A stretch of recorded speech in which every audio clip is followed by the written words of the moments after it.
मस्तरम बाबा की जय, मस्तरम बाबा की जय। पीपली नामक गांव के सब लोग सिर्फ यही नारा लगा रहे थे। दूर दूर से लोग आ रहे थे और मस्तराम बाबा के आश्रम जा रहे थे। ये सब देखकर सोनिया अपनी पड़ोसन विमला से कहती है, दीदी आप सब लोग कहाँ जा रहे हो? अरे तुझे नहीं पता, हमारे गांव के आश्रम में बहुत प्रसिद्ध और तपस्वी बाबा मस्तराम आए हैं। क्या बाबा मस्तराम? ये कौन से बाबा हैं जिनका नाम भी इतना अतरंगी है? सिर्फ नाम ही नहीं, उनके काम भी अतरंगी है। हमारे गांव की सभी गरीब बच्चियों को उन्होंने नौकरी दिलवाई है अपने आश्रम में, और जिन औरतों के बच्चे नहीं होते थे, बाबा की कृपा से सबके आज बच्चे हैं। अच्छा, इतने चमत्कारी बाबा हैं। तो चलो दीदी, मैं भी आपके साथ चलती हूँ। फिर सोनिया विमला वहाँ जाकर सोनिया देखती है कि बाबा मस्तराम ध्यान में लीन थे। उनकी बड़ी बड़ी दाढ़ी, रुद्राक्ष की माला गले में। ये दृश्य देखकर सोनिया भी बाबा की शरण में आ जाती है। फिर बाबा अपनी आंखें बंद करते हुए ही बोलते हैं, बेटी सोनिया, तुम अपने बेटे के भविष्य के बारे में चिंता मत करो, सब अच्छा होगा। बस उसे हमारे पास लेकर आना, हम उसे भी आशीर्वाद देंगे। बाबा आपको कैसे पता मेरा नाम? और मैंने आपको अपनी समस्या बताई भी नहीं और आपने उसे दूर भी कर दिया।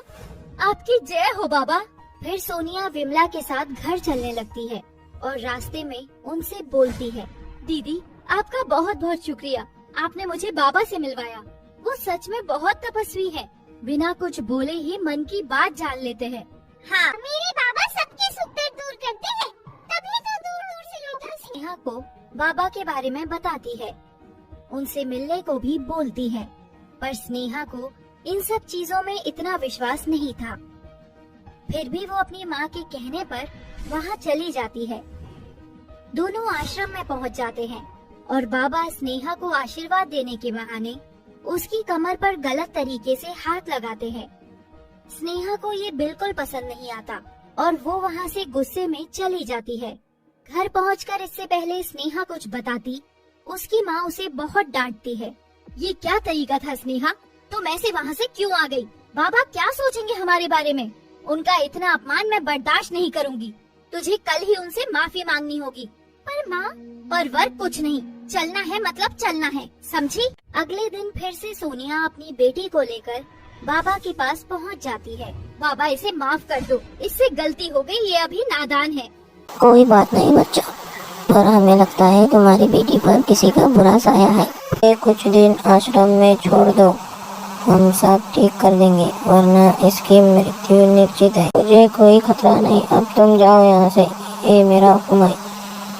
फिर बाबा के सब चेले और सुरक्षा कर्मी चले जाते हैं, सिर्फ बाबा और अनोखी रह जाते हैं।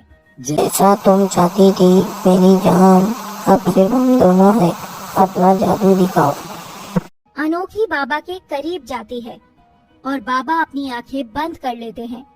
तभी वहाँ स्नेहा एक रस्सी लेकर आती है, जिससे स्नेहा और अनोखी मिलकर बाबा के हाथ पैर बांध देते हैं। नेहा तुम यहाँ, और ये सब क्या है? मुझे क्यों बांध रहा है? अभी मैं अपने चेलों को बुलाता हूँ। बुला ढूंगी बाबा, किसको बुलाएगा? कोई नहीं सुनेगा तेरी आज, जैसे किसी ने मेरी नहीं सुनी थी। मुझे माफ कर दो बेटी, अब मैं कुछ नहीं करूँगा। तू अब सच में कुछ गलत नहीं करेगा, क्योंकि तू कुछ कहने के लिए जिंदा ही नहीं होगा। फिर अनोखी बाबा की जायदाद के पेपर लाती है और बाबा से साइन करवा